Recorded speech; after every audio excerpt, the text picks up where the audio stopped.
Karganik. Nandito ako sa farm. Nandito si Sir Fred.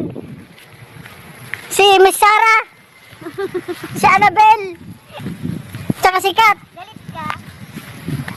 Ang ginagawa nila, nag-ano sila? Nagbabarbi sila ng mga tinanaman. Ito si Kat, ito yung pinaka-espesyal sa grupo ko.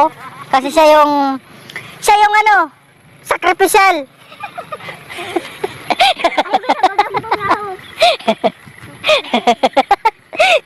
Ipakita ko yung ato naman. Ay ko, hindi ka patol. Not. No. Di ko naman sinasadya. Sorry naman. Babunot ang kulima ko yung tinga. Hoy, gawin ka na. Wag naman.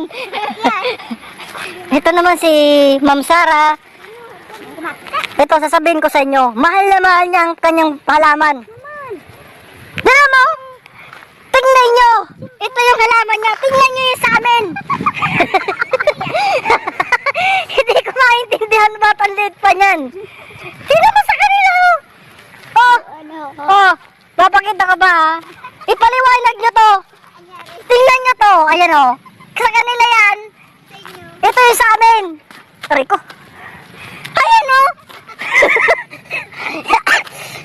Paki-explain. Hindi ko maintindihan. Talaga.